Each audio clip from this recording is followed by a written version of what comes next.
The Lion Mentality. Think like a king, act without fear. Published by Timeless Audiobook. Introduction. A lion does not ask for permission to rule, it simply knows it was born to. That same truth lives quietly inside you, waiting beneath hesitation, buried under doubt, and silenced by years of playing small. The difference between those who lead their lives and those who drift through them is not luck, talent, or timing, it is identity. One chooses power, the other waits for it. Right now, whether you realize it or not, you are living by a script shaped by fear, comfort, and invisible limits you never consciously accepted.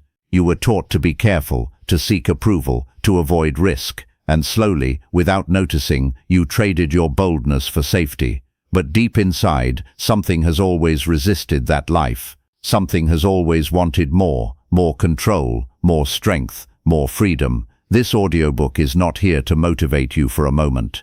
It is here to confront you, to challenge you, and to awaken a version of yourself that refuses to settle. Because the truth is simple, power is never given, it is taken, not from others, but from your own hesitation, your own excuses, your own fear. In this audiobook, we will rebuild the way you think, sharpen the way you act, and elevate the standards you live by. You will learn how to command your mind, act without fear, and remove the limits that have kept you average. Step by step, you will begin to think like a king, move with intention, and live with a level of certainty that most people never experience. This is not about becoming someone new, it is about becoming who you were always meant to be. Let's begin. Chapter 1. Take the crown without permission. A crown is never handed to someone who is waiting. It is claimed by the person who decides they are done asking, done hesitating, and done shrinking themselves to fit into spaces they have outgrown. The moment you stop waiting for approval is the moment your life begins to change, not slowly, not eventually, but immediately. Because the truth is, no one is coming to choose you. No one is watching closely enough to decide that today is the day you deserve more. That decision has always been yours, and the longer you delay it, the longer you remain exactly where you are. From a young age, you were trained subtly and consistently to seek permission. Permission to speak, permission to act, permission to dream bigger than what was considered normal. You learned to measure yourself through the opinions of others, to adjust your voice depending on who was listening, and to second-guess your instincts before taking action. Over time, this becomes a habit so deep that you don't even recognize it anymore. You begin to live carefully, calculating every move, waiting for signs, signals, or validation before stepping forward. And while you are waiting, life moves on without you. But leaders do not wait. They decide, they step forward before they feel ready. They act before the conditions are perfect. They trust themselves before the evidence appears. That is what separates them. It is not that they are more talented or more prepared. It is that they are willing to claim authority over their own lives. They do not ask, "Am I allowed?" They ask, "Why not me?" And then they move. Taking the crown is not about arrogance. It is about ownership. It is about recognizing that your life is your responsibility and no one else is coming to build it for you. Every time you hesitate, every time you hold back, every time you silence your own ambition, you are unconsciously giving that power away. And the more you give it away, the harder it becomes to take it back. But the moment you decide to reclaim it, to stand taller, speak clearer, act bolder, you begin to shift something inside yourself. You begin to feel it. A quiet confidence, a growing certainty, a sense that you are no longer waiting for life to happen, you are making it happen. This shift does not require a dramatic moment, it does not require a perfect plan. It begins with a simple decision: I will no longer wait. From that point on, your actions start to change. You speak up when you would have stayed silent, you take risks you would have avoided, you trust your judgment instead of doubting it. And yes, you will feel uncomfortable, you will feel resistance. That is part of the process, because you are stepping out of a smaller version of yourself and into a larger one. Growth always feels like tension before it feels like strength. Understand this clearly. No one is going to come and crown you. There is no ceremony, no announcement, no moment where the world pauses and gives you permission to rise. The crown exists only in your mind, and the moment you decide to wear it, everything begins to align with that decision. Your posture changes, your tone changes, your standards rise. You begin to carry yourself differently, and people start to respond to that energy, often without even knowing why. But this is not about how others see you, it is about how you see yourself. Because once you truly take ownership, once you stop waiting and start deciding, you become dangerous in the best possible way. You become someone who cannot be easily ignored, easily dismissed, or easily stopped. Not because you are louder, but because you are certain, and certainty is powerful. So let this be the moment you stop asking for permission in your own life. Not tomorrow, not when you feel more ready. Now, decide that your goals matter. Decide that your voice matters. Decide that your time is valuable. And most importantly, decide that you are done living like someone who is waiting to be chosen. Because the truth is simple. The crown has always been within your reach. The only question is, are you finally ready to take it? Chapter 2. Make fear your servant. Fear speaks first. It shows up before action, before clarity, before confidence. It whispers in your ear when you are about to take a step that matters. It tightens your chest, slows your thinking, and convinces you that staying where you are is safer than moving forward. And for most people, that is where the story ends. They listen, they hesitate, and they retreat. Not because they are incapable, but because they have misunderstood what fear actually is.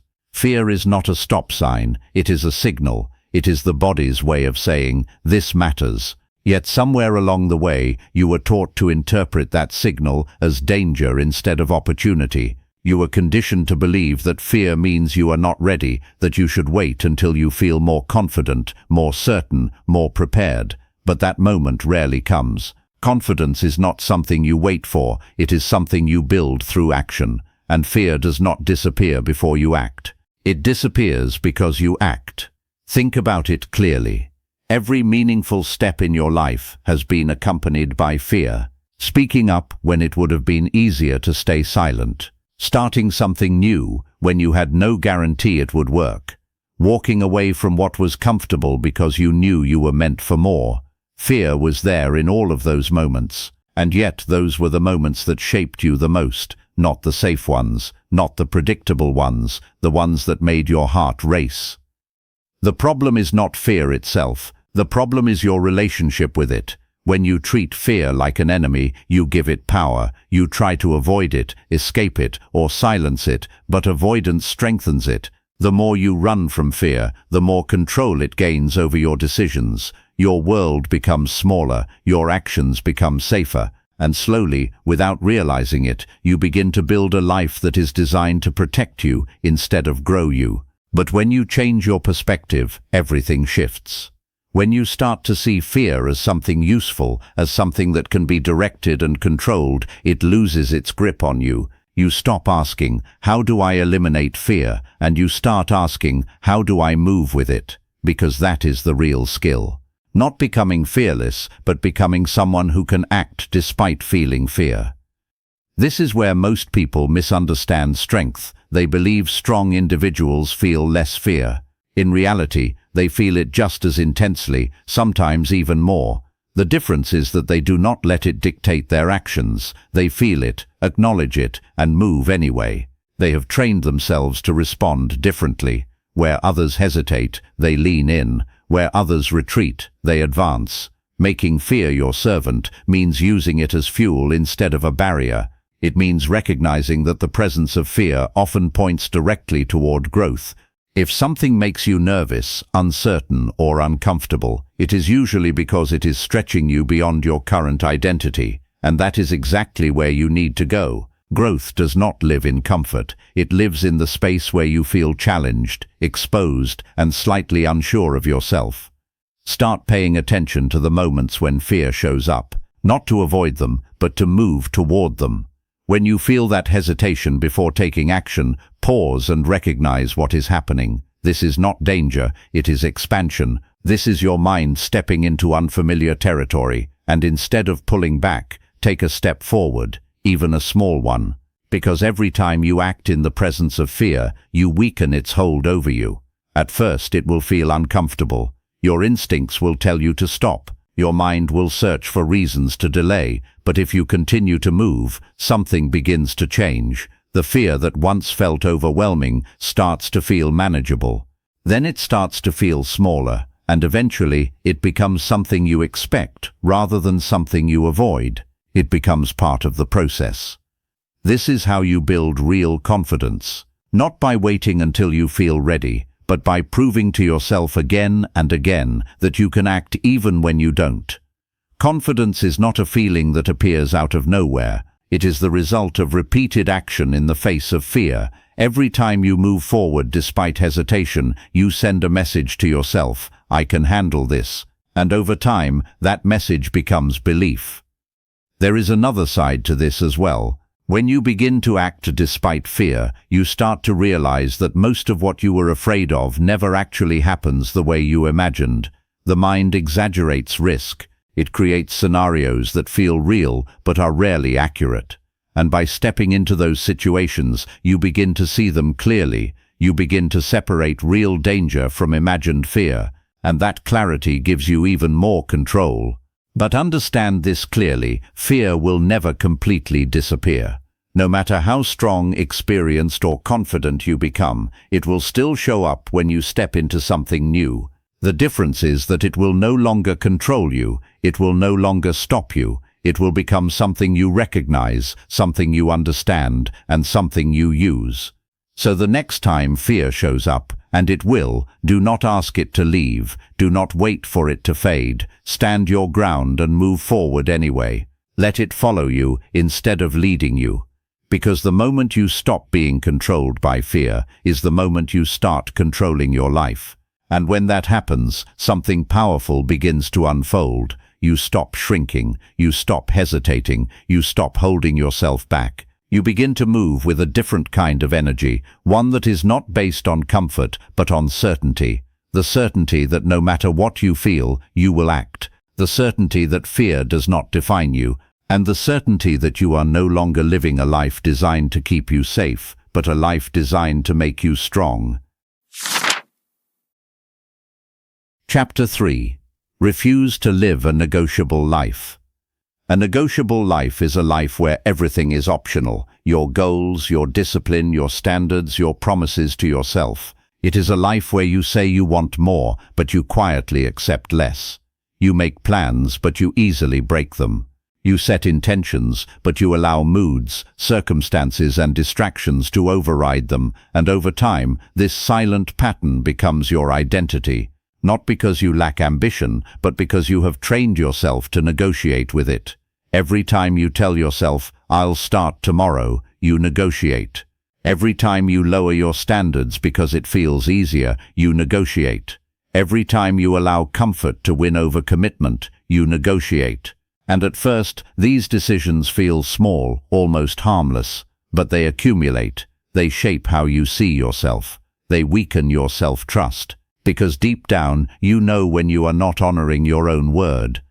A lion does not negotiate with its nature. It does not wake up and decide whether it feels like hunting. It does what it must because that is who it is. And that is the level of identity you must build within yourself. Not a life based on motivation or temporary bursts of energy, but a life built on non-negotiables, standards that you follow regardless of how you feel. The problem with living a negotiable life is that it keeps you trapped in inconsistency. Some days you show up strong, focused, disciplined. Other days you fall back into old habits, distractions, and excuses. And because of that inconsistency, you never fully experience your potential. You live in cycles. Progress followed by regression, momentum followed by stagnation. It becomes exhausting, not because you are doing too much, but because you are not doing it consistently enough. Refusing to live a negotiable life begins with a simple but powerful shift. You stop asking yourself what you feel like doing, and you start asking yourself what must be done. This removes emotion from the decision-making process. It replaces mood with mission, because your feelings will change daily, but your goals do not. And if you allow temporary emotions to control permanent outcomes, you will always fall short of what you are capable of. This is where non-negotiables come in. Non-negotiables are the actions, behaviors, and standards that you commit to no matter what.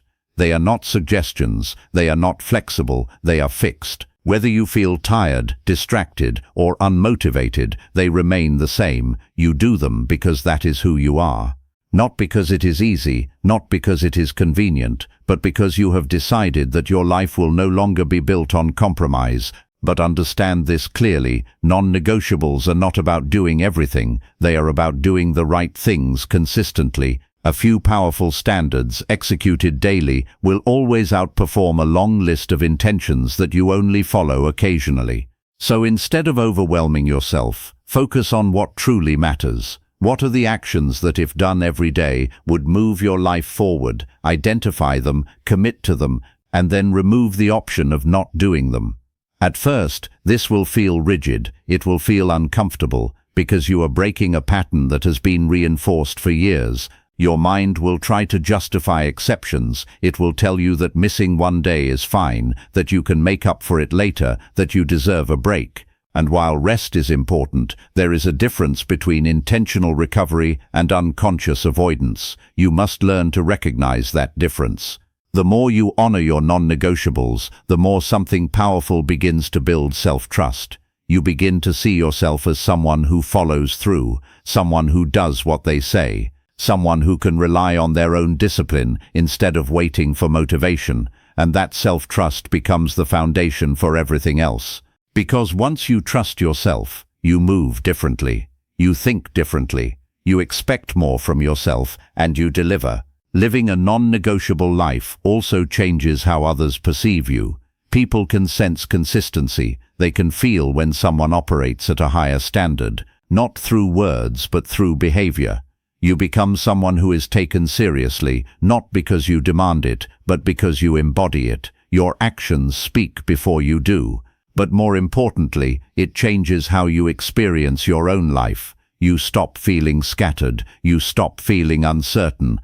There is a clarity that comes from knowing that no matter what happens, you will show up, you will do the work, you will move forward, and that clarity creates momentum. Not the kind that comes and goes, but the kind that builds over time and becomes unstoppable.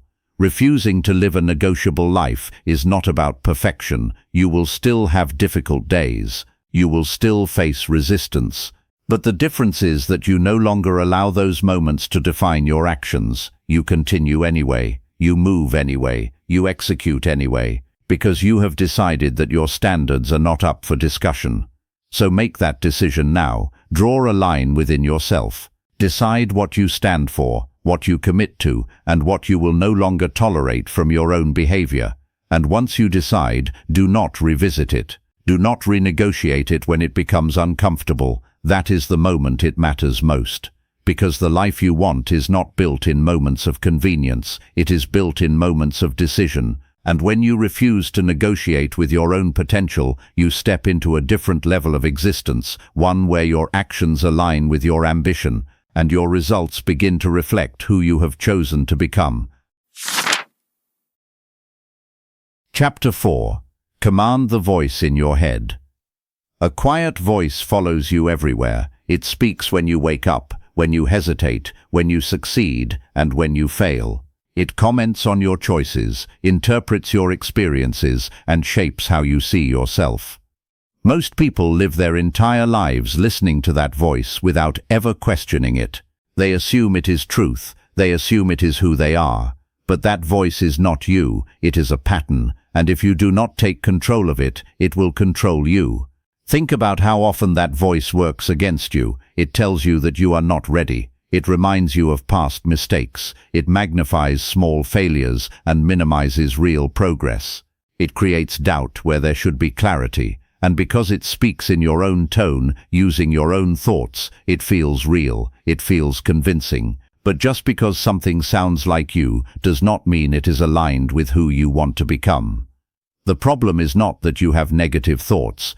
Every human mind produces them.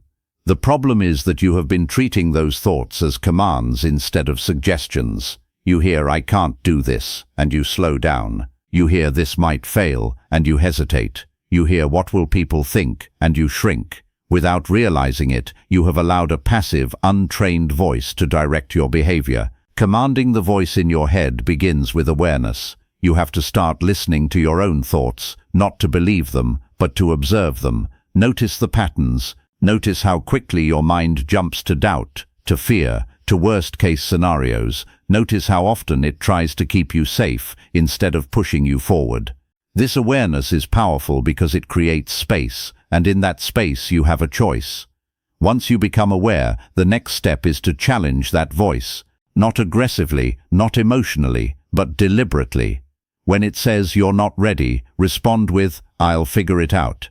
When it says, "This is too risky," respond with, "Growth requires risk." When it says, "You might fail," respond with, "Then I will learn." You are not trying to silence the voice, you are retraining it. You are teaching it to work for you instead of against you.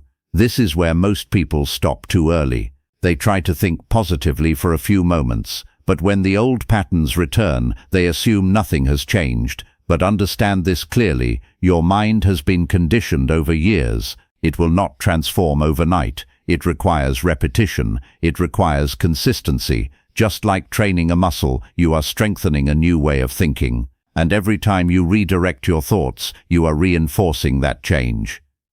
There is a difference between passive thinking and commanding thinking. Passive thinking is reactive. It accepts whatever thoughts appear and follows them without question. Commanding thinking is intentional. It chooses what to focus on, what to believe, and how to interpret situations. It does not ignore reality, it shapes it. Because how you think determines how you act, and how you act determines what you become. When you begin to command your inner voice, you will notice a shift in your energy. You become less affected by doubt, less distracted by fear, more focused on solutions instead of problems. Instead of spiraling into hesitation, you move into action, not because everything feels perfect, but because you have learned to guide your own mind. Another important part of this process is eliminating unnecessary mental noise. Your mind is constantly influenced by what you consume, conversations, content, environments. If you surround yourself with negativity, doubt, and distraction, your inner voice will reflect that. It will become scattered, uncertain, and reactive. But when you become selective about what you allow into your mind, you begin to shape the tone of that voice. It becomes clearer, stronger, more aligned with your goals. This is not about forcing yourself to be positive all the time. It is about being intentional. There will be moments when you feel uncertain, frustrated, or overwhelmed. That is part of the process. But even in those moments, you have the ability to direct your thoughts. You can acknowledge difficulty without surrendering to it. You can feel emotion without being controlled by it. Over time, as you continue this practice, something powerful begins to happen. The voice that once held you back starts to support you. It becomes more disciplined, more focused, more aligned with your actions. It begins to remind you of your standards instead of your fears. It pushes you forward instead of pulling you back. And eventually, it becomes one of your greatest assets. But this only happens if you take ownership. No one else can do this for you. No external strategy, no advice, no motivation will matter if your internal dialogue remains unchecked. Because at the end of the day, you carry that voice everywhere. It is with you in every decision, every challenge, every opportunity. So make a decision right now. You will no longer let your thoughts run unchecked. You will no longer accept every doubt as truth. You will begin to listen, challenge, and direct your inner voice with intention, not occasionally, not when it is convenient, but consistently. Because the moment you start commanding your mind is the moment you stop being controlled by it. And when that shift happens, everything else begins to follow. Your actions become sharper, your focus becomes stronger, your confidence becomes real. And you begin to realize something most people never fully understand, that the greatest power you will ever have is not over the world around you, but over the voice within you. Chapter 5. Close the gap between knowing and doing. Knowing is comfortable. It feels like progress. It gives you the illusion that you are moving forward simply because you understand what needs to be done. You read, you listen, you learn, and you begin to feel prepared. But there is a quiet trap hidden in that comfort, because knowledge without action does not change your life. It only decorates your mind with ideas you never execute. There is a gap that exists between knowing and doing, and most people spend their entire lives standing on the safe side of it. They collect information, refine plans, and wait for the perfect moment to begin. They convince themselves that they are getting ready, when in reality they are avoiding the discomfort of action, and the longer they stay in that space, the wider the gap becomes, not because they lack knowledge, but because they lack movement. You already know more than enough to begin. You know what habits you should build, you know what actions you should take, you know what distractions are holding you back. The issue is not clarity, the issue is execution, and execution requires something that knowledge does not: courage. The courage to act without certainty, to move without guarantees, and to step forward even when the outcome is unclear. Closing this gap begins with a shift in how you view action. Most people treat action as something that comes after preparation. They believe they must feel ready before they begin, but readiness is not a prerequisite, it is a result. You become ready by acting, you gain clarity by moving, you build confidence through execution. Waiting to feel ready only delays the process that would actually make you ready.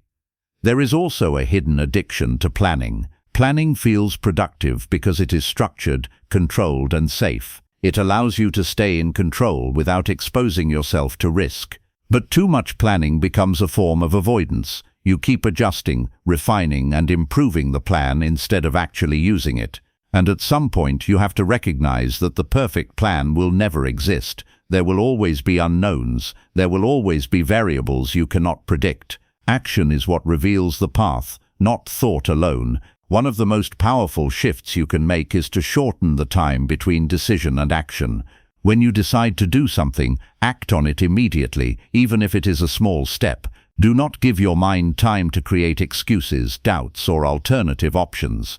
Because the longer you wait, the more resistance builds, action becomes heavier, simpler tasks start to feel complicated, and what could have been done easily becomes something you avoid. This is why decisive people move faster, not because they know more, but because they hesitate less. They understand that action creates momentum, and momentum creates progress. Even imperfect action is more valuable than perfect inaction, because when you act, you learn, you adjust, you improve, but when you wait, nothing changes. There is also a psychological shift that happens when you become a person of action. You start to trust yourself more. You stop overthinking every decision. You become more comfortable with uncertainty because you know you can handle it, and this self-trust becomes a foundation for everything else. It allows you to take bigger risks, make stronger decisions, and move forward with confidence. But to reach that point, you must stop negotiating with yourself. When you say you will do something, do it. Not later, not when you feel like it, now. Because every time you delay, you weaken your own authority. You send a message to yourself that your decisions are optional, and over time that erodes your confidence. But when you act immediately, you reinforce a different identity, someone who follows through. Another important part of closing the gap is simplifying your approach. Overcomplication is often a disguise for hesitation. You create complex systems, detailed strategies, and endless variations of how to begin, when in reality the next step is usually simple. Start, take the first action, then the next. Progress is built through movement, not perfection. You must also accept that action will not always feel good. There will be days when you feel tired, distracted, or unmotivated, but those are the moments that matter most. Because when you act despite how you feel, you strengthen your discipline. You prove to yourself that your actions are not controlled by your emotions, and that is where real power comes from. The goal is not to eliminate thinking. Thinking is valuable, planning is necessary, but they must lead to action. They must serve a purpose. Otherwise, they become a comfortable place to hide, and you are not here to hide. You are here to move, to build, to create something that requires more than intention. So begin to notice where you are delaying, where you are overthinking, where you are waiting instead of acting, and in those moments, make a different choice. Close the gap, take the step, even if it is small, even if it is imperfect, even if it feels uncomfortable, because the difference between who you are and who you want to become is not knowledge, it is action. And the moment you commit to closing that gap, you step into a different level of living, one where your ideas turn into results, your intentions turn into reality, and your life begins to reflect not what you know but what you do. Chapter 6. Build a ruthless relationship with discipline. Discipline is often misunderstood. It is seen as restriction, as something harsh, something that takes away freedom instead of giving it. But the truth is the opposite. Discipline is the foundation of freedom. Without it, your life is controlled by moods, distractions, and impulses that shift from moment to moment. With it, your actions become stable, your progress becomes consistent, and your direction becomes clear. Most people rely on motivation to get things done. They wait until they feel inspired, energized, or ready before they take action, and when that feeling fades, as it always does, their effort fades with it. This creates a cycle of starting and stopping, pushing and pausing, trying and quitting. It feels like effort, but it produces very little progress. Because motivation is temporary, and anything built on something temporary will always be unstable. Discipline is different. Discipline does not ask how you feel. It does not wait for the right mood or the perfect moment. It operates on a simple principle: do what needs to be done, regardless of emotion. This is what makes it powerful. It removes the unpredictability from your actions. It creates a system you can rely on, even when your energy is low and your mind is distracted. Building a ruthless relationship with discipline means you stop treating your responsibilities as optional. You stop giving yourself an easy way out. You stop negotiating with your own standards. When something needs to be done, you do it. Not because you enjoy it, not because it is easy, but because it is part of who you are. Discipline becomes your default, not your exception. This does not mean you become rigid or inflexible. It means you become consistent. You show up when you said you would. You follow through on what you committed to. You do the work, even when it is repetitive, even when it is boring, even when no one is watching. Because discipline is not about intensity, it is about consistency. Small actions repeated daily create results that no single burst of effort ever could. At first, this will feel uncomfortable. Your mind will resist it. It will look for shortcuts, distractions, or reasons to delay. It will try to convince you that you can skip today and make up for it later. But that is the old pattern speaking, and if you give in to it, you reinforce it. Discipline is built in the moments when you choose not to listen to those excuses. One of the most important shifts you can make is to separate action from emotion. You do not need to feel good to do the work. You do not need to feel confident to start. You do not need to feel motivated to continue. These feelings are unreliable. They come and go, but your actions can remain constant. And when your actions are constant, your results become predictable. There is also a deeper level to discipline that most people overlook. It is not just about what you do, it is about who you become. Every time you follow through on your commitments, you reinforce an identity. You become someone who is reliable, focused, and strong, and that identity begins to shape your behavior automatically. You no longer have to force yourself as much, because discipline becomes part of how you operate. This is why discipline feels difficult in the beginning and easier over time. At first, you are going against your habits. You are creating something new. But as you continue, those actions become familiar. They become routine. And what once required effort begins to feel natural. Not easy, but normal. A ruthless relationship with discipline also requires clarity. You need to know what matters. You need to define the actions that move your life forward and commit to them fully. Discipline is not about doing everything. It is about doing the right things consistently. When you focus your energy on what truly matters, your effort becomes more effective and your progress becomes more visible. You must also be willing to eliminate distractions. Discipline is not just about adding good habits. It is about removing the things that weaken you, the habits that waste your time, the environments that drain your energy, the patterns that keep you stuck. Because every distraction you allow makes discipline harder, and every distraction you remove makes it easier. There will be days when discipline feels heavy, When the work feels repetitive, when progress feels slow, when results are not immediately visible, these are the moments that define you, because anyone can act when it is exciting, when it is new, when it feels rewarding, but only a disciplined person continues when it feels ordinary, and it is in those ordinary moments that extraordinary results are built.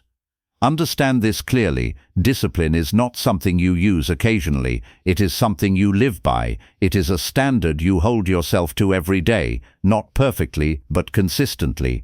And the more you rely on it, the less you rely on motivation, the less you rely on external factors, the more control you gain over your own life. So stop waiting to feel ready. Stop waiting to feel motivated. Decide what needs to be done and do it again and again, day after day, not because it is easy, but because it is necessary. Because every time you act with discipline, you are building something greater than results. You are building a version of yourself that is strong, reliable, and unstoppable. And once that version of you is fully formed, everything changes. Not because the world becomes easier, but because you become stronger.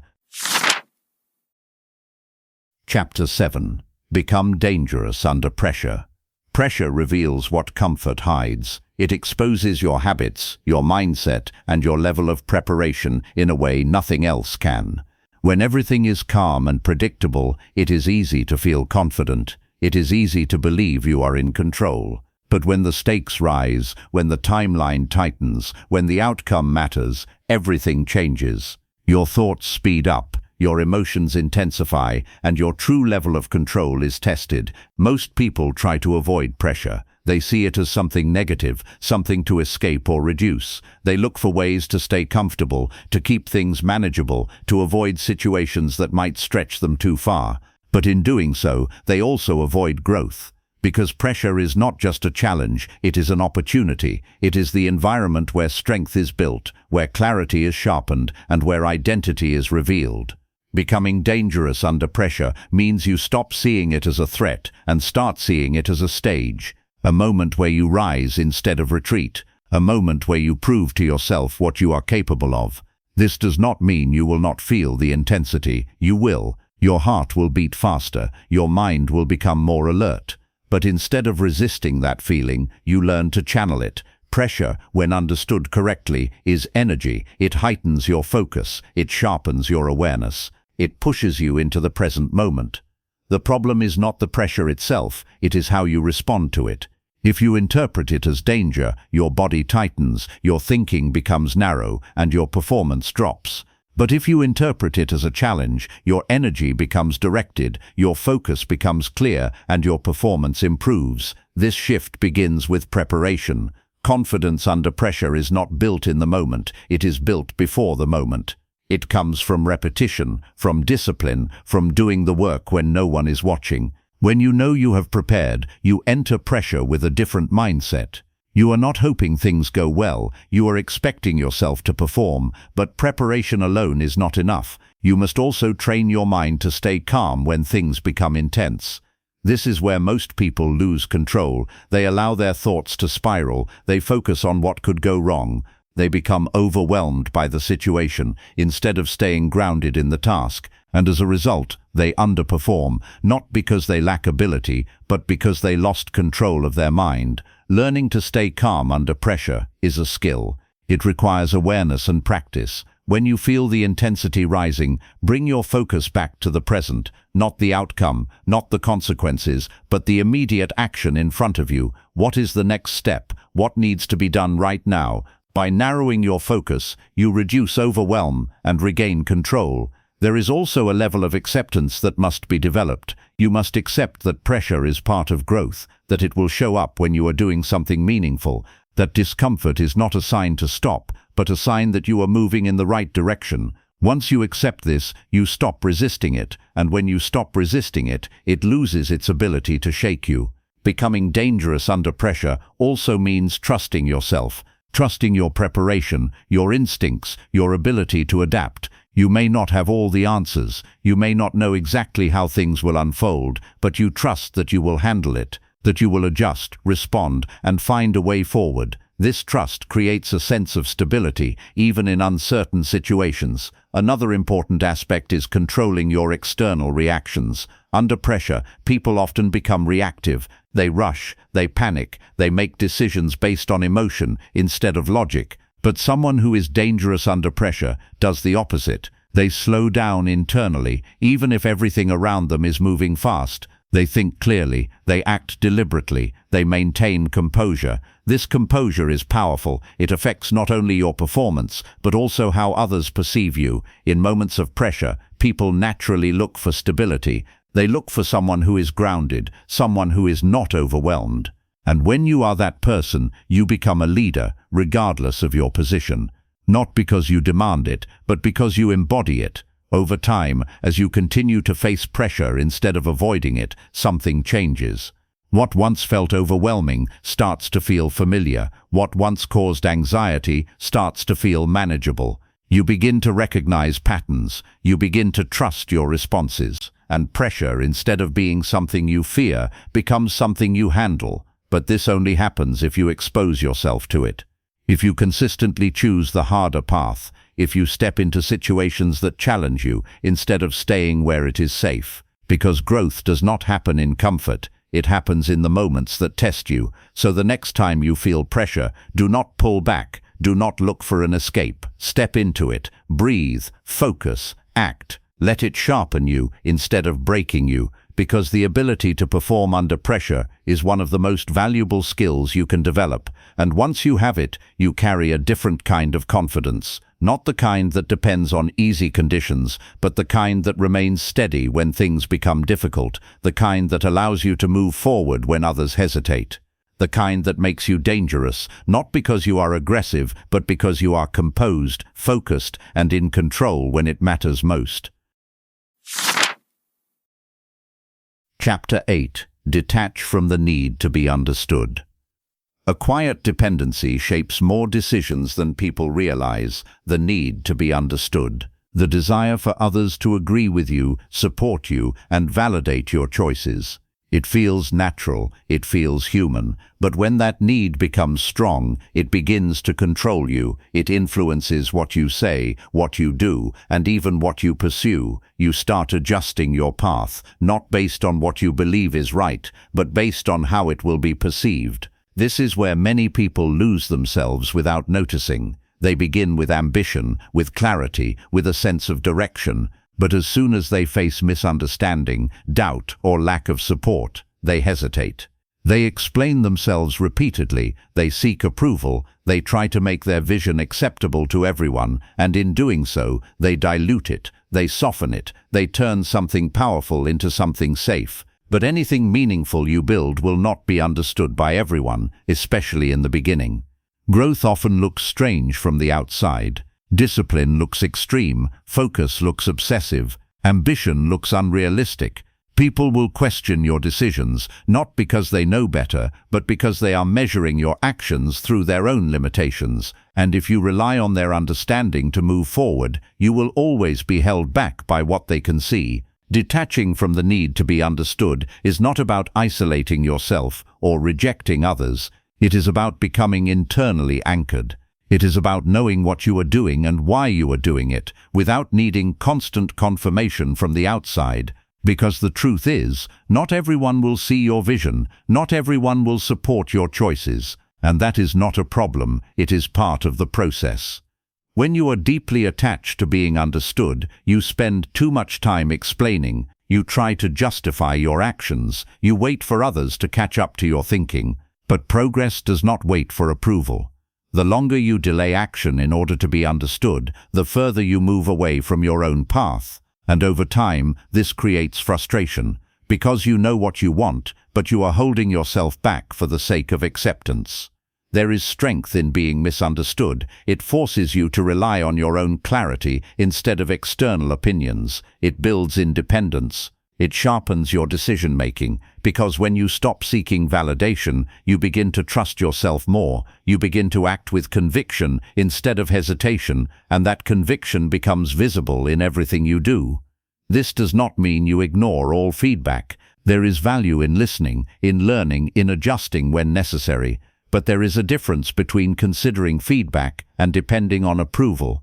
One strengthens you, the other weakens you. You must learn to filter what you hear, to take what is useful and leave what is not, to remain open but not easily influenced. Walking your own path will sometimes feel lonely. There will be moments when people do not understand your choices, when they question your direction, when they fail to see what you see. In those moments, you may feel the urge to slow down, to explain, to convince. But this is where your strength is tested, because true independence is not proven when everything is supported, it is proven when it is not. You must become comfortable with that space, comfortable with moving forward without applause, comfortable with being questioned without losing your direction, comfortable with silence where you expected support. Because when you reach that level, you are no longer easily shaken, your decisions become stronger, your actions become clearer, and your progress becomes more consistent. Another important shift is understanding that respect is more valuable than approval. Approval is often given when you conform, when you fit expectations, when you stay within what is familiar. But respect is earned when you stand firm, when you act with clarity, when you follow through regardless of external opinion. And over time, people begin to recognize that, not because you convinced them, but because you showed them. You do not need everyone to understand you. You only need to understand yourself. You need to be clear on your direction, committed to your path, and willing to move forward even when it feels uncertain. Because the moment you stop needing external validation is the moment you gain internal power. This shift will change how you operate. You will spend less time explaining and more time executing, less time seeking approval and more time building. Your energy will no longer be scattered across opinions and expectations. It will be focused on action, and that focus will accelerate your progress in a way that approval never could. So let people misunderstand you. Let them question your choices. Let them see your actions through their own limited perspective. You do not need to correct them. You do not need to convince them. Your responsibility is not to be understood. It is to be aligned with your purpose. Because in the end, your life is not lived through their understanding. It is lived through your decisions. And when those decisions come from clarity, from conviction, and from independence, you move differently. You move with certainty. You move with strength. And that is what sets you apart. Not that everyone understands you, but that you no longer need them to. Chapter 9. Control the storm within. An uncontrolled mind can destroy more than any external obstacle ever could. Not because life is always difficult, but because your reactions to it often make it harder than it needs to be. One moment of anger, one impulsive decision, one emotional reaction, and everything shifts. Opportunities are lost, relationships are damaged, and clarity disappears. And when you look back, it is rarely the situation itself that caused the problem. It was how you responded to it. Inside you, there is a constant movement of emotion, frustration, excitement, fear, impatience, confidence, doubt. These emotions are natural, they are part of being human, but when they are left unchecked, they begin to take control. They dictate your actions, cloud your judgment, and pull you away from the direction you intended to go. You stop acting with purpose and start reacting out of impulse. Most people never learn to manage this internal storm. They believe that emotions should be followed, expressed immediately, or acted upon without pause. They mistake intensity for truth. If they feel something strongly, they assume it must be right. But emotions are not always accurate. They are temporary signals, not permanent truths. And if you treat them as commands, you give them power over your life. Controlling the storm within does not mean suppressing your emotions. It does not mean becoming cold or disconnected. It means learning to observe what you feel without immediately acting on it. It means creating space between stimulus and response, because in that space you regain control. You give yourself the ability to choose your actions instead of being driven by impulse. Think about the moments when you have reacted without control, saying something you later regret, making a decision out of frustration, walking away from something important because it felt difficult in the moment. Those decisions rarely reflect your true intentions. They reflect a temporary state that passed, but the consequences remained. This is why emotional control is not just a skill. It is a form of power. The first step is awareness. You must become conscious of your emotional patterns. Notice what triggers you. Notice how quickly your mood shifts in certain situations. Notice how your body reacts, your tone, your posture, your thoughts. Because once you are aware, you can begin to interrupt the pattern. Without awareness, you remain on autopilot. The next step is slowing down. When you feel a strong emotion rising, do not act immediately. Pause, breathe, give yourself a moment to step back from the intensity. This simple act creates distance. It allows your rational mind to catch up with your emotional response, and in that moment, you can ask yourself a better question: what is the right response here, not the immediate one? This is where discipline meets emotional control. You choose to respond based on your standards, not your feelings. You choose to act in alignment with who you want to be, not what you feel in the moment, and this is not always easy. It requires restraint, it requires awareness, it requires practice. But the more you do it, the stronger it becomes. Another important aspect is understanding that not every emotion requires action. You can feel anger without expressing it. You can feel fear without retreating. You can feel doubt without stopping. Emotions can exist without controlling your behavior. And once you realize that, you gain a level of freedom that most people never experience. You also begin to think more clearly. When you are not overwhelmed by emotion, your decisions become more precise. You see situations for what they are, not what they feel like. You become more strategic, more focused, more intentional. And this clarity gives you an advantage, not just in difficult moments, but in everyday life. Controlling the storm within also changes how others interact with you. People are drawn to stability. They trust those who remain calm under pressure, who do not react impulsively, who think before they act. Your presence becomes steady. Your words carry more weight because you are not speaking from emotion, you are speaking from control.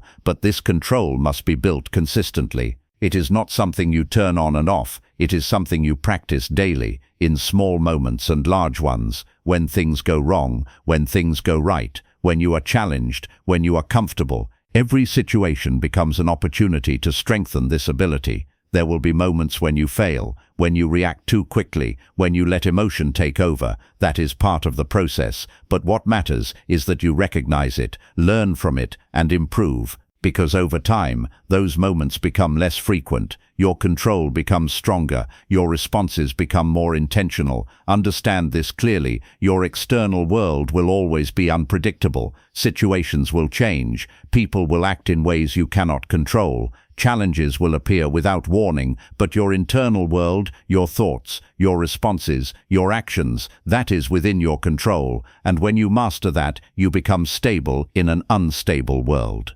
So begin to take control of what is happening within you. Do not let every emotion dictate your actions. Do not let every impulse guide your decisions. Create space, choose your response, act with intention, because the moment you learn to control the storm within is the moment you stop being controlled by everything outside of you. And in that moment, you gain a level of strength that cannot be easily shaken. A quiet, steady power that allows you to move through life with clarity, discipline, and control.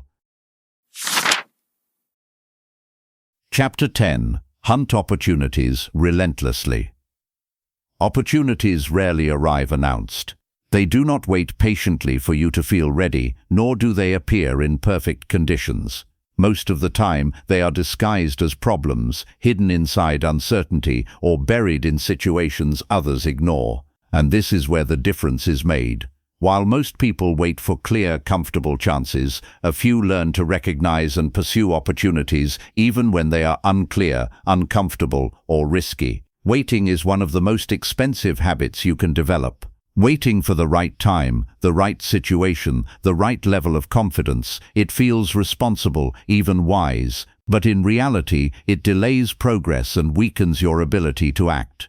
Because the truth is, the perfect moment rarely exists, and if it does not stay for long. Opportunities move, they shift, they pass, and if you are not ready to act, someone else will. Hunting opportunities requires a different mindset. It requires you to become active instead of passive. Instead of asking, "What can I get?" you begin to ask, "What can I create?" Instead of waiting for doors to open, you start looking for ways to build them. This shift changes everything. Because when you take responsibility for finding and creating opportunities, you stop depending on circumstances. One of the most powerful habits you can build is learning to see differently. Most people look at situations on the surface. They see obstacles, limitations, or inconvenience, but beneath those surface-level impressions, there are often openings, gaps that others overlook, a problem that needs solving, a need that is not being met, a situation that can be improved, and those who train themselves to see these possibilities gain an advantage that is not obvious, but incredibly powerful. This ability comes from awareness and curiosity. You begin to observe more closely, you ask better questions, you look beyond what is immediately visible. Instead of dismissing challenges, you study them, you look for patterns, you look for leverage, and over time, this way of thinking becomes natural. You begin to see opportunities where others see difficulty, but seeing is not enough, you must act. Because opportunities are only valuable if you move on them, and this is where speed becomes important.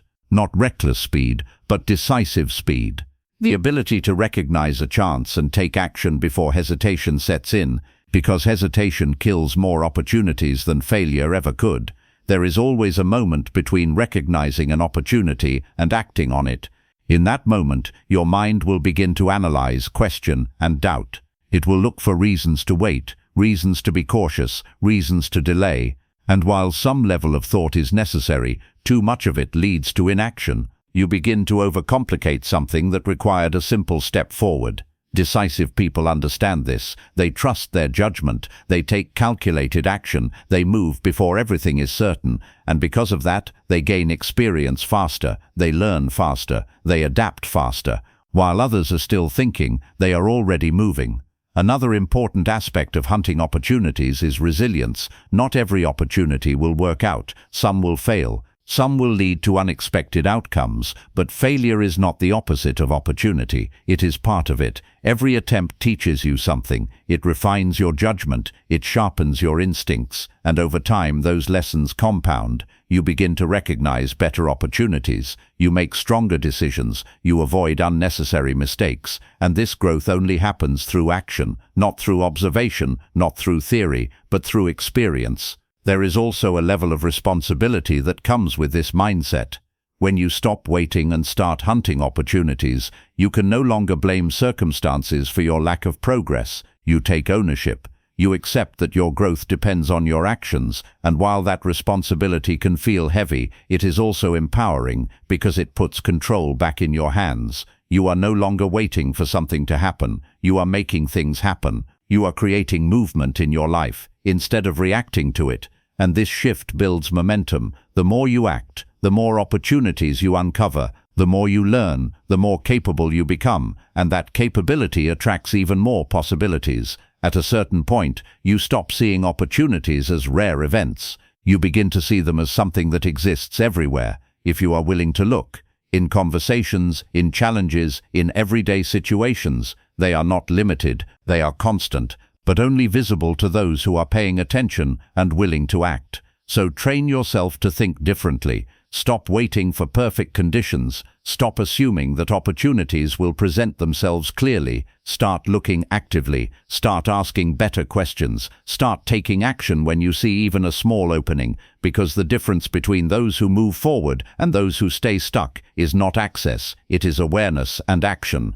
It is the willingness to see what others miss and the courage to act when others hesitate. And once you develop that ability, your life begins to change. Not because opportunities suddenly increase, but because you are finally ready to recognize them and bold enough to pursue them. Chapter 11. Eliminate what weakens you. Strength is not only built by what you add to your life, but by what you remove. Most people focus on doing more work, more habits, more effort, without realizing that a large part of their struggle comes from what they are still allowing. Distractions, toxic environments, draining relationships, and unproductive patterns quietly consume energy. They do not always feel obvious, but they weaken you over time. And no matter how much you try to build, if you keep allowing what weakens you, your progress will always be limited. There is a hidden cost to everything you tolerate. Every distraction steals focus, every negative influence shapes your thinking, every bad habit drains your discipline, and because these things are often small and repeated, they do not feel urgent. But their impact is cumulative. Day after day, they chip away at your clarity, your energy, and your ability to move forward. Most people underestimate how much their environment affects them. They believe they can stay focused no matter what surrounds them, but your environment is constantly influencing your behavior, what you see, what you hear, what you engage with. If you are surrounded by noise, distraction, and low standards, it becomes harder to maintain focus and discipline, not because you lack strength, but because you are constantly being pulled in different directions.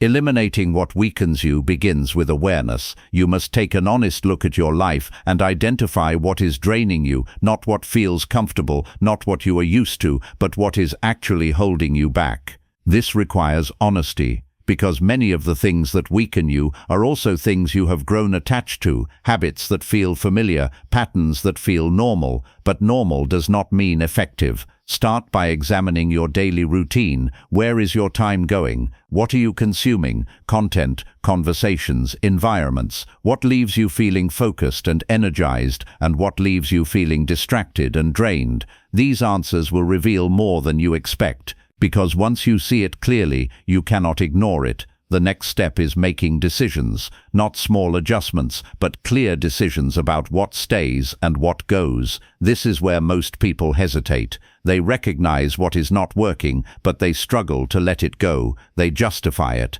They delay it. They tell themselves they will change it later. But later often never comes, and the longer you delay, the more those patterns become reinforced. Elimination requires strength. It requires you to remove things that are comfortable but unproductive, to create boundaries where there were none, to say no to what distracts you so you can say yes to what moves you forward. And this is not always easy, because you are not just changing actions, you are changing habits that have been built over time. But understand this clearly: every time you remove something that weakens you, you create space for something stronger. You free up energy, you regain focus, you make it easier to act with discipline.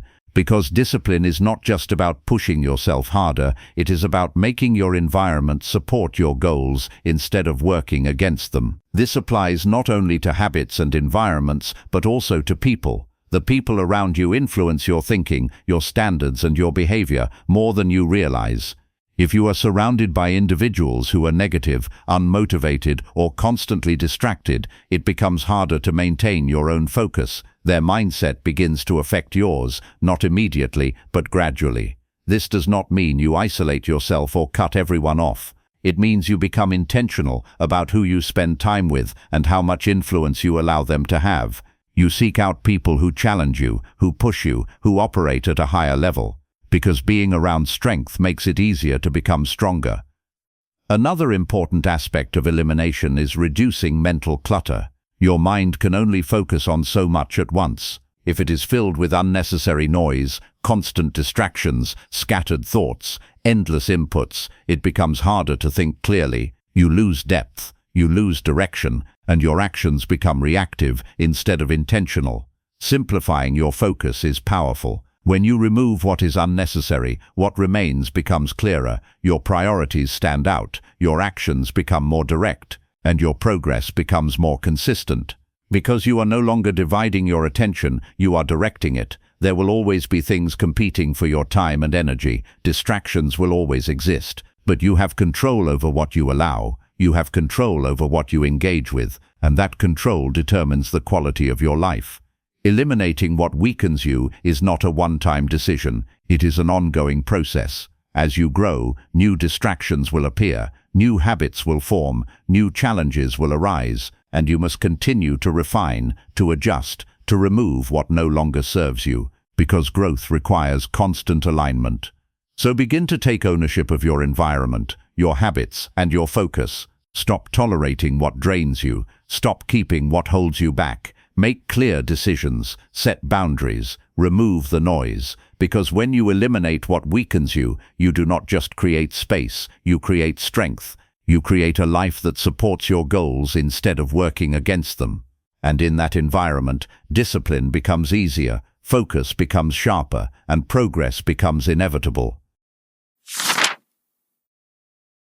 Chapter 12. Forge a body that matches your mind. Your body is not separate from your mindset. It is an extension of it. The way you carry yourself, the way you move, the way you take care of your physical state, all reflect the standards you hold internally. You can think powerfully, speak confidently, and set ambitious goals, but if your body does not align with that identity, there will always be a disconnect. And that disconnect weakens your presence, your energy, and your ability to follow through. Most people treat their body as secondary, something to manage when convenient, something to improve when they feel like it. But a strong mind requires a strong body, not for appearance, not for comparison, but for performance. Because everything you do, your focus, your discipline, your energy, your resilience, depends on your physical state more than you realize. When your body is neglected, your mind feels it. Low energy leads to low focus. Poor habits lead to inconsistent discipline. Fatigue weakens decision-making, and over time, this creates a pattern where you want to do more, but you cannot sustain it. Not because you lack ambition, but because your foundation is not strong enough to support it. Forging a body that matches your mind begins with a shift in perspective. You stop seeing physical discipline as optional. You stop treating it as something separate from your goals. Instead, you recognize it as a core part of your identity. The same way you commit to your work, your growth, and your standards, you commit to your physical state. This does not require complexity, it requires consistency. Simple actions repeated daily create strength. Movement, exercise, proper rest, and awareness of what you consume. These are not advanced strategies, but they are powerful when done consistently. The goal is not perfection, the goal is alignment. Your actions should reflect the level of life you are trying to build. There is also a mental component to physical discipline that is often overlooked.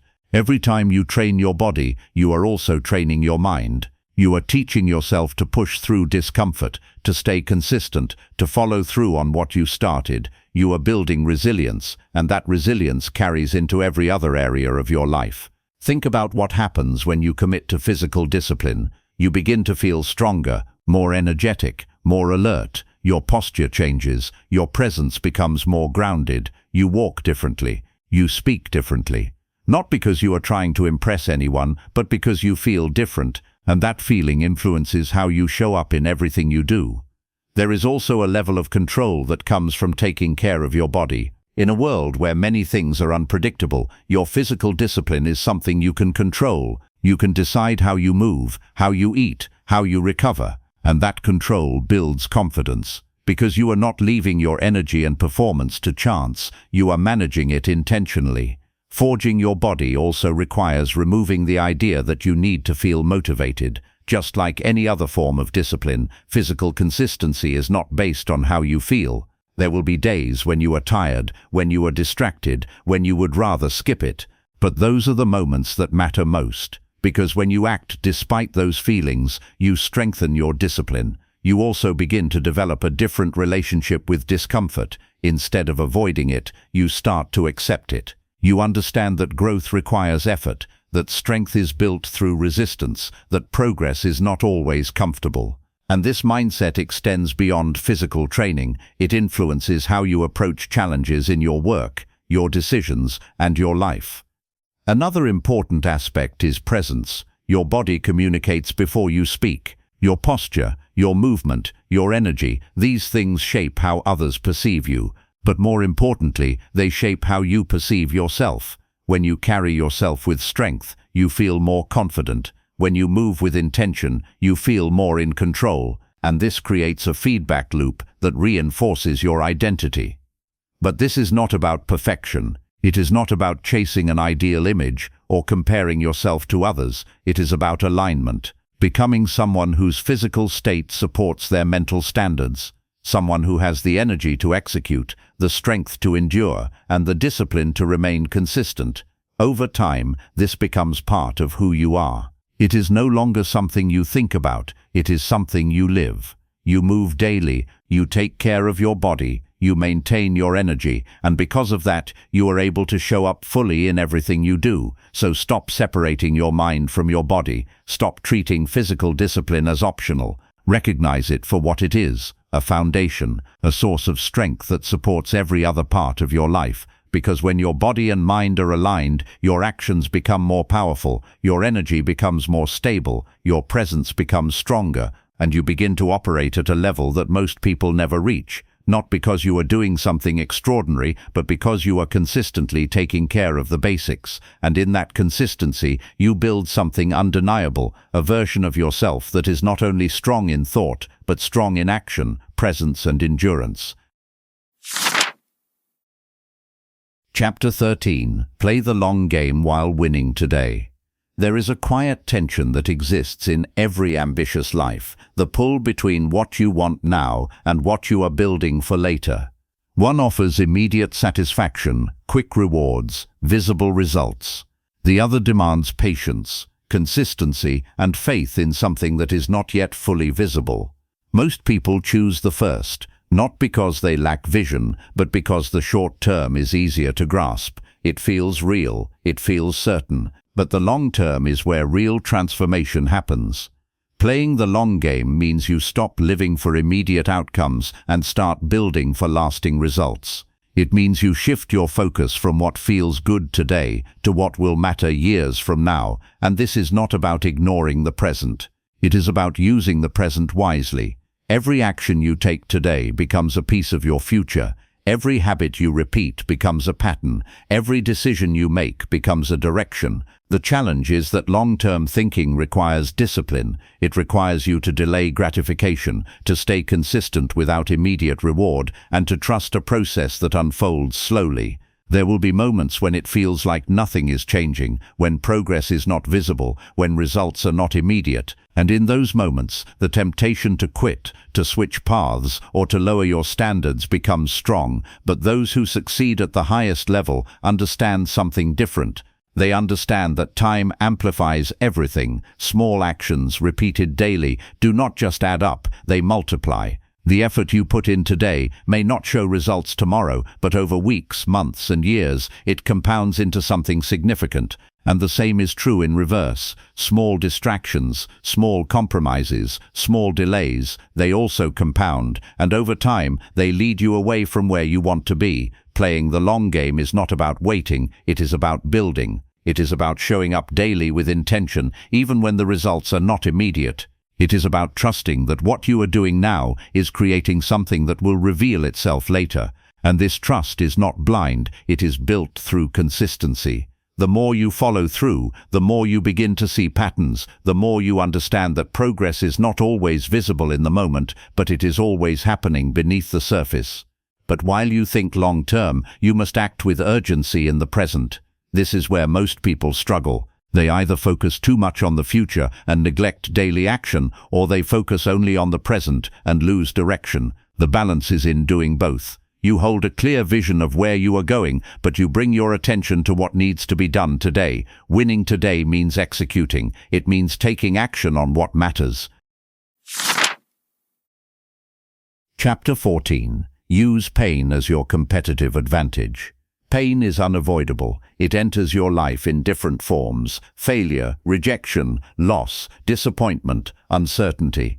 It does not ask for permission, and it does not arrive at a convenient time, and when it comes, your first instinct is often to resist it, to escape it, or to minimize it. But what most people never realize is that pain, when used correctly, can become one of the most powerful forces for growth. The difference is not in who experiences pain, but in how it is interpreted. For some, pain becomes a reason to stop. It becomes a justification for slowing down, for lowering standards, for retreating into comfort. But for others, pain becomes fuel. It sharpens their focus. It strengthens their resolve. It pushes them to rise instead of retreat. And that difference changes everything. Pain has a way of revealing truth. It strips away illusion. It shows you where you are weak, where you are unprepared, where you have been avoiding responsibility. And while that can be uncomfortable, it is also valuable, because clarity is the first step toward growth. You cannot improve what you do not see, and pain forces you to see clearly. But this only happens if you face it, if you choose to look at it instead of avoiding it.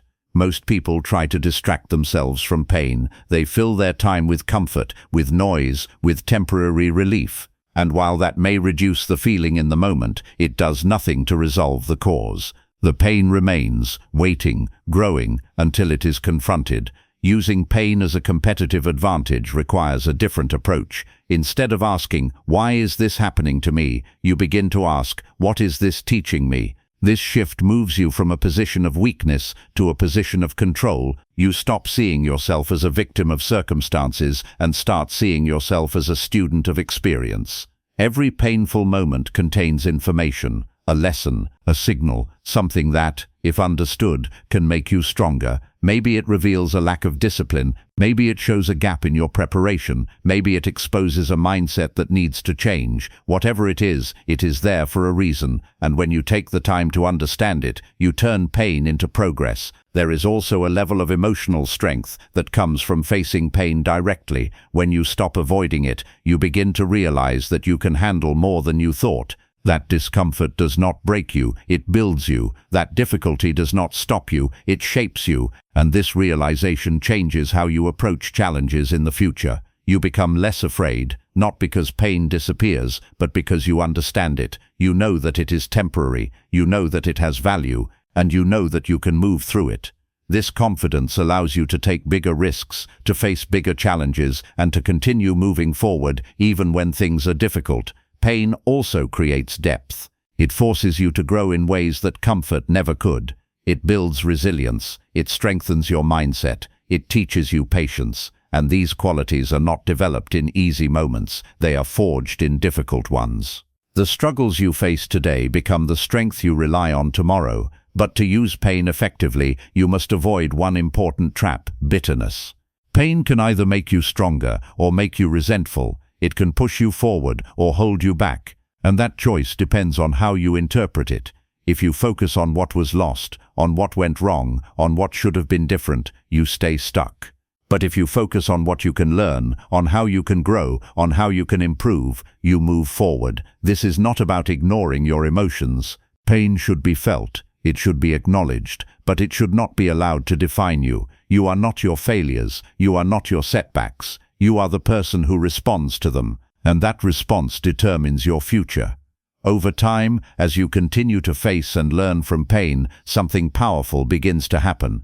You develop a level of mental toughness that others do not have. You become more resilient, more focused, more determined.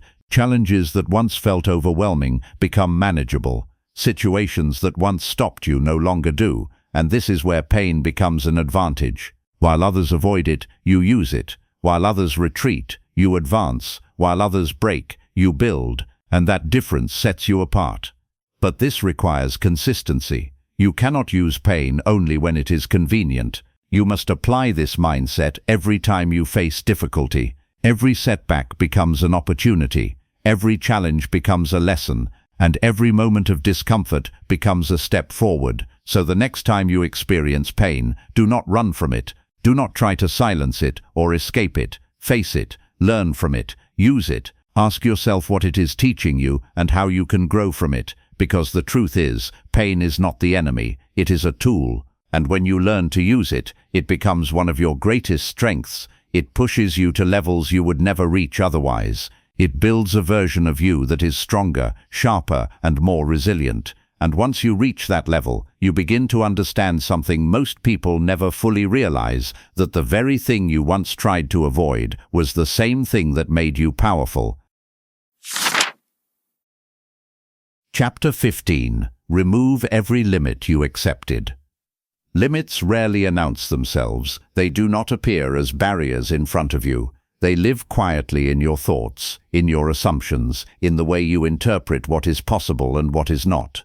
Over time, these limits begin to feel real, not because they are true, but because you have accepted them without question. You begin to operate within boundaries you never consciously chose. Some of these limits were given to you through upbringing, environment, or past experiences. You were told what is realistic, what is too ambitious, what is out of reach, and slowly those ideas shaped your thinking. Others were created by you, through failure, disappointment, or fear. You tried something once, it did not work, and you decided that it was not for you. Without realizing it, you built a mental ceiling, and then adjusted your life to stay beneath it. The problem is not that limits exist.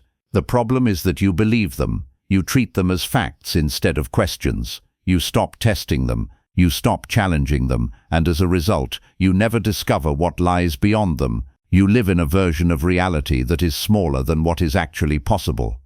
Removing limits begins with awareness. You have to identify the beliefs that are shaping your actions. What do you assume you cannot do? What do you believe is out of reach? Where do you hesitate without even trying? These are not random thoughts, they are patterns. And once you see them clearly, you can begin to question them. Ask yourself a simple but powerful question. Is this true, or is this something I have accepted?